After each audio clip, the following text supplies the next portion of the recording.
guys doing? We were just talking to Steve Wilkes.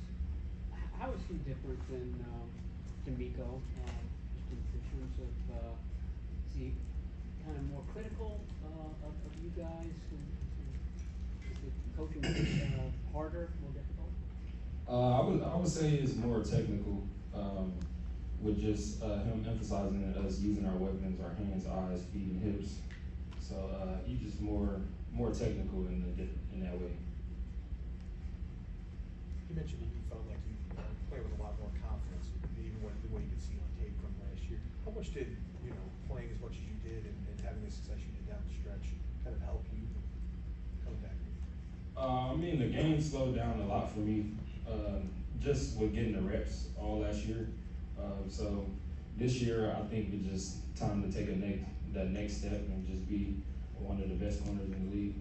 I mean, that's my goal. What are the things that you think you need to do to take that next step? Just finishing at level 3, playing the ball down the field. I feel like I struggled last year with playing the ball down the field. Just trying to track the ball and just playing with confidence. What kind of support does Mooney Ward give you, and just how has that come along, and what are you seeing out of him this offseason? Well, he's a top 10 corner in the league in my eyes.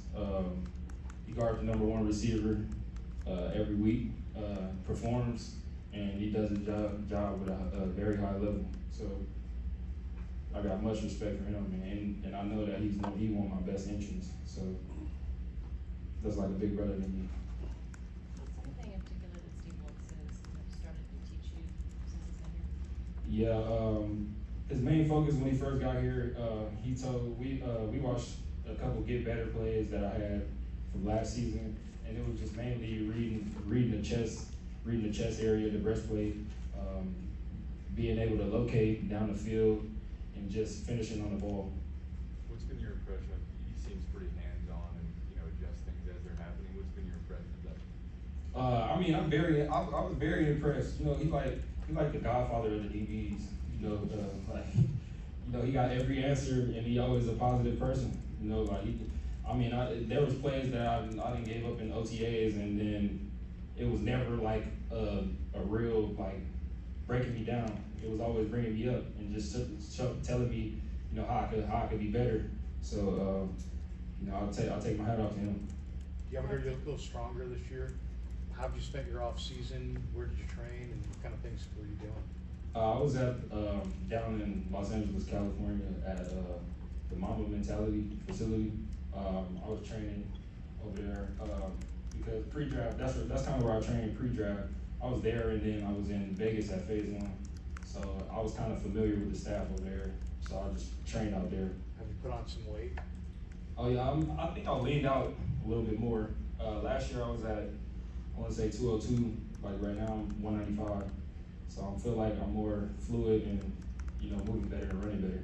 When you say that Steve Wilkes, instead of breaking you down, he builds you up, is that something different than you've experienced in the past, and do you respond better to that? No, I mean, I'm a coachable person, so I know when a coach is coaching me hard, he's not trying to tear me down for real. He just, he's trying to bring the best out of me, and that's some players, that's how they operate. And I'm kind of one of those players, but at the same time, if you bring positivity, I'm also react too.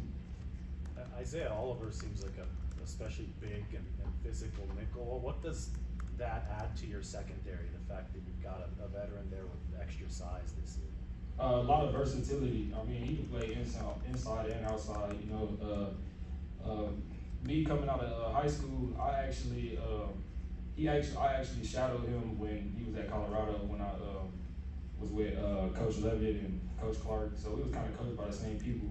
So I know I kind of know his movement skills and stuff, and I know what he's capable of. It seems like out of practice you're playing a little faster, having a little bit more fun. Is that true? Oh yeah. When the defense wins, days, you gotta smile because the offense coming back with firepower too.